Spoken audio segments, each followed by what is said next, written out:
Hello दोस्तों, तो क्या हाल चाल, सब बढ़िया। आज हम लोग जो बातें आज सीखने जा रहे हैं वो है कंपोनेंट ऑफ वेक्टर्स के ऊपर ना। कंपोनेंट ऑफ वेक्टर्स, इस ये जो टॉपिक है बच्चों वेक्टर का, ये बहुत ही इंपॉर्टेंट टॉपिक है। और इस टॉपिक के का यूज जो है ये पूरे इंटायर फिजिक्स में है। पूरे इंटायर फिजिक्स मतलब पूरे फिजिक्स में इसकी आवश्यकता बहुत पड़ेगी। तो ये बहुत ही ज़्यादा इंपॉर्टेंट टॉपिक है आज का ना, और इसको बहुत ही ध्यान से हम लोगों को पढ़ना पड़ेगा इस लेक्चर वीडियोस में। तो बच्चों आइए हम लोग समझते हैं। मैं शिवानंद त्रिपाठी और आप लोगों का प्यारा सा चैनल ये मेकर कॉन्सेप्ट क्लासेस। बच्चों कंपोनेंट ऑफ वेक्टर, कंपोनेंट का मतलब क्या होता है? कंपोनेंट का मतलब होता है बाबू इफेक्ट। कंपोनेंट का मतलब क्या होता है बच्चों?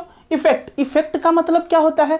असर, प्रभाव। प्रभाव, असर, प्रभाव। मतलब कहने का तात्पर्य क्या है थोड़ा समझेंगे। जैसे मान लो हम थोड़ा सा सोचते हैं। जैसे मान लो कि एक लड़का है, कहता है कि मेरी गर्लफ्रेंड छोड़ के हमको चली गई। क्या छोड़ के चली गई भैया? मेरी गर्लफ्रेंड हमको छोड़ के चली गई। अब गर्लफ्रेंड का छोड़ के जाना क्या चीज पे प्रभाव पड़ेगा? बिल्कुल सही बात है, उसके दिल पर प्रभाव पड़ेगा ना। दिल पे बहुत बड़ा प्रभाव पड़ेगा। तो छोड़ के जाना मतलब फोर्स कहीं और हालत कहीं और खराब है। तो मतलब इसका भी बच्चों वही है ना। तो कंपोनेंट थोड़ा सा लिखेंगे इसको, तो लिखेंगे any vector. Any vector, any vector has a unique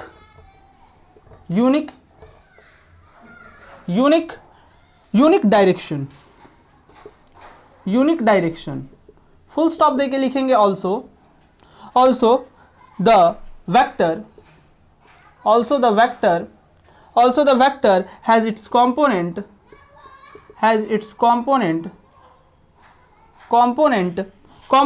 or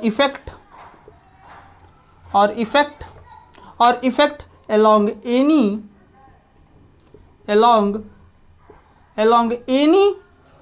of the infinite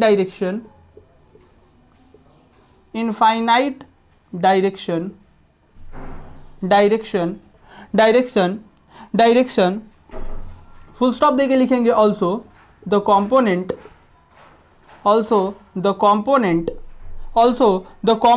of any vector vector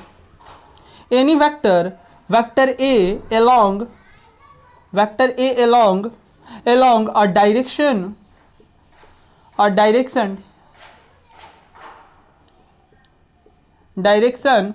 which makes angle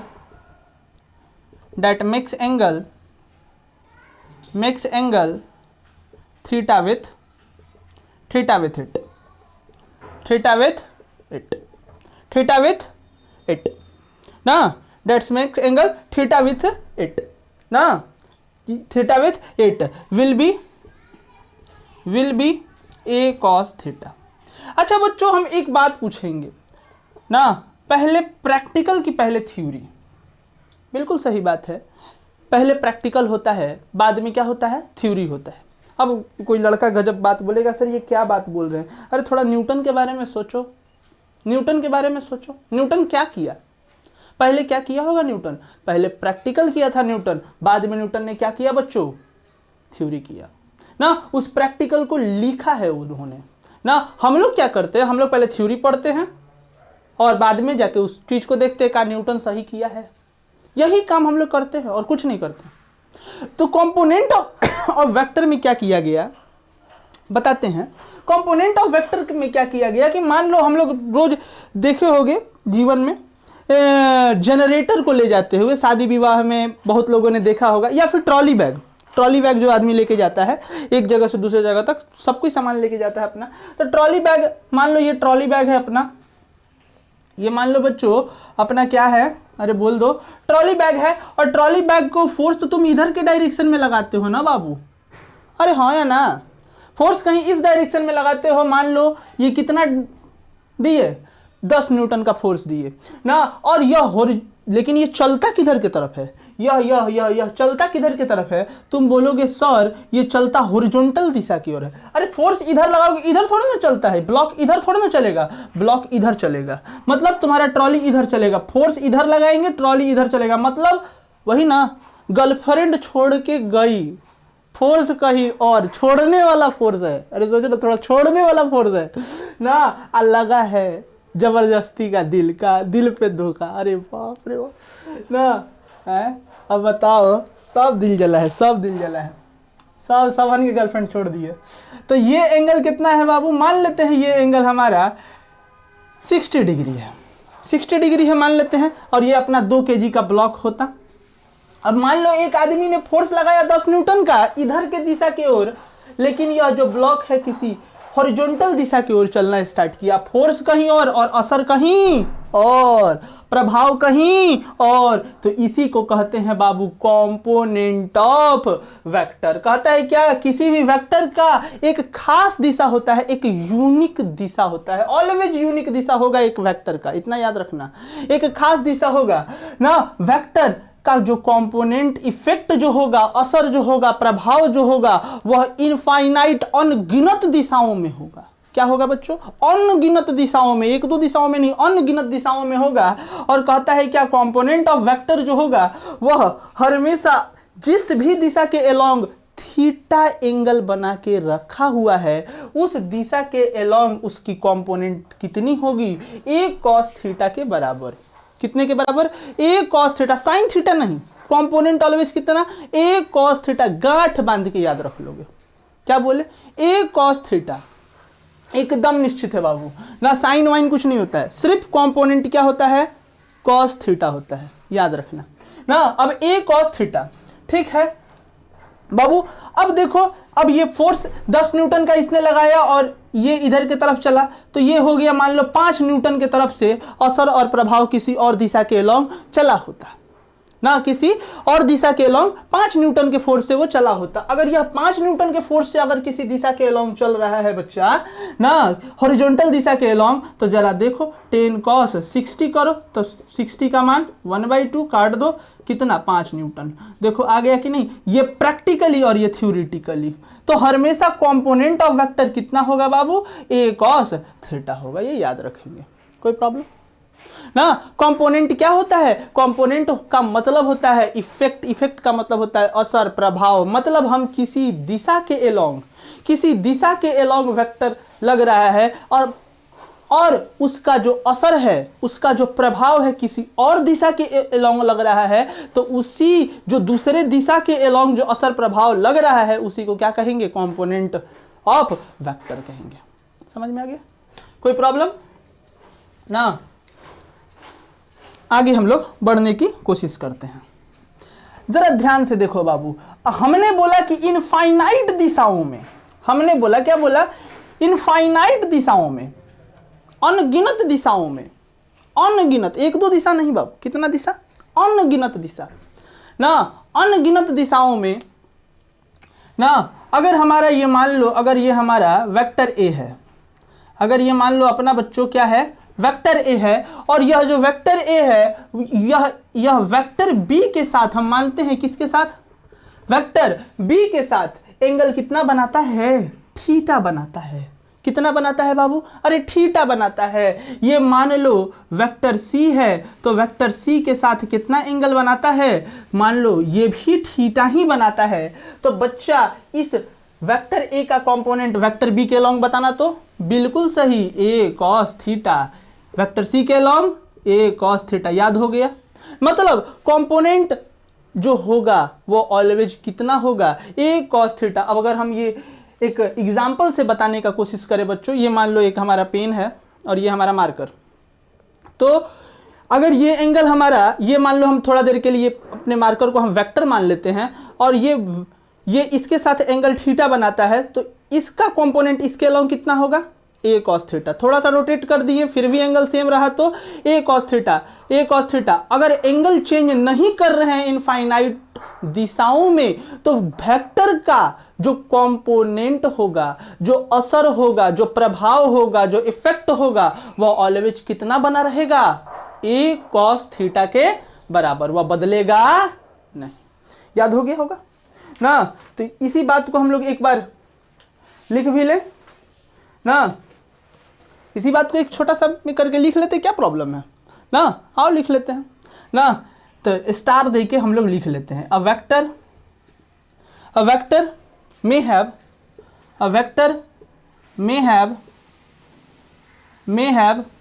have some same component along infinite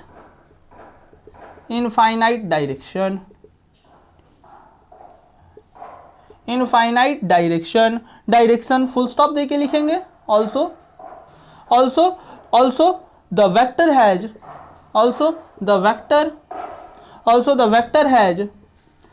same component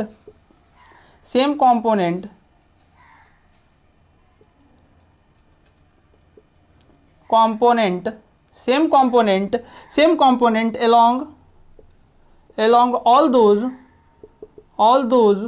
infinite direction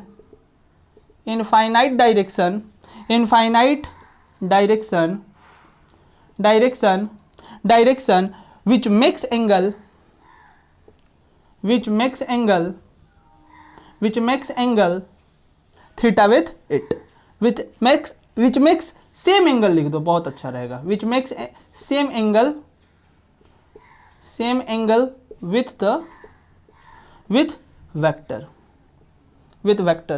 एक बात और बाबू, जो ये कंपोनेंट है याद कर बता देते हैं, बड़ा इंपॉर्टेंट है। अब ये जो कंपोनेंट है किसी भी वेक्टर का, वह always a cos theta always vector के मैग्नीट्यूड से क्या होगा, छोटा हो सकता है या फिर बराबर हो सकता है, बड़ा नहीं हो सकता है। अब क्यों नहीं हो सकता है, क्योंकि अब भैया cos थीटा का मल्टीप्लाई हो गया, cos थीटा का पूरा 0 से लेकर 90 तक का वैल्यू याद कर लो, 90 होगा तो फिर वही अपना देख लो, 0 छोटा हो सकता है लेकिन बड़ा नहीं हो सकता है।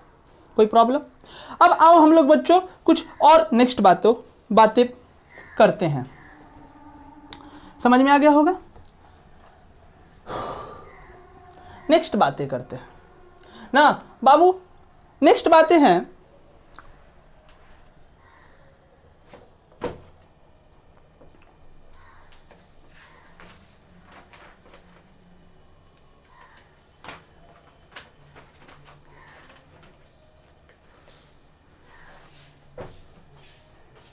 नेक्स्ट बातें हैं बच्चों rectangular component of vector. Rectangular component of vector, क्या बोला, rectangular component of vector. Next topic है रेक्टेंगुलर कंपोनेंट ऑफ वेक्टर। अब ये होता क्या है, रेक्टेंगुलर बहुत ही छोटी बात है रेक्टेंगुलर कंपोनेंट। अब कंपोनेंट, अब थोड़ा सा लिख लो, आओ लिख लो। तो कंपोनेंट ऑफ लिख लेते हैं, components of vector along mutually perpendicular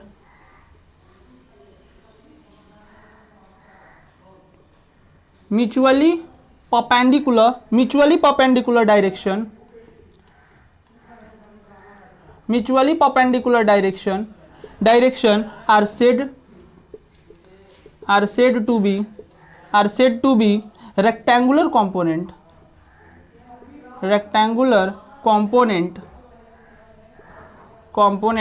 of vector। Rectangular component of vector. क्या कहा, बहुत बढ़िया बात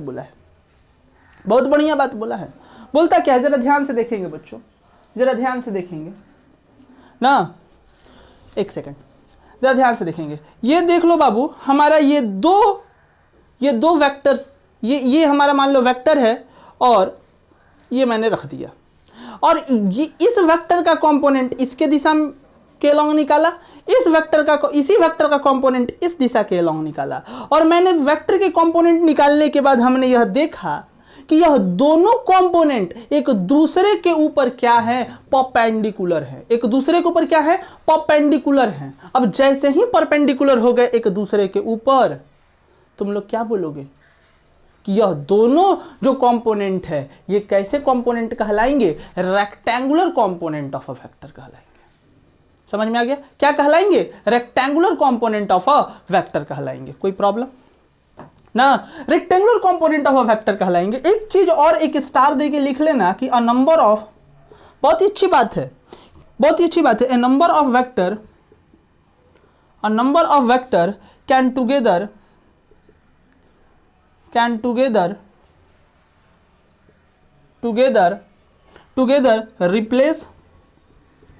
replace their resultant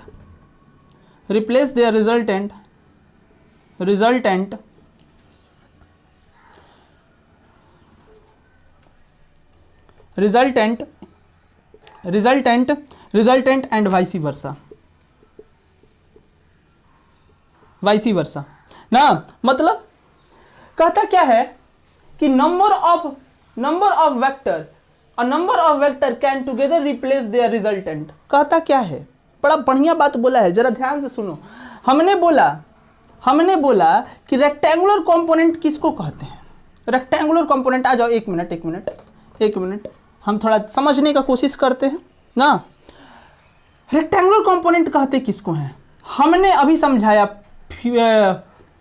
पेन, दो पेनों से ना, ये मान लो एक पेन और ये मान लो एक पेन अपना है ना, और ये हमारा अपना एक क्या है, वेक्टर ए है ना। मैंने इस वेक्टर का, ये मान लो अल्फा एंगल है, ये मान लो अपना क्या है, बीटा एंगल है। तुमने देखा अल्फा और बीटा को तुमने जोड़ा, वो कितने के बराबर है, बिल्कुल सही बात है, 90 के बराबर है ना।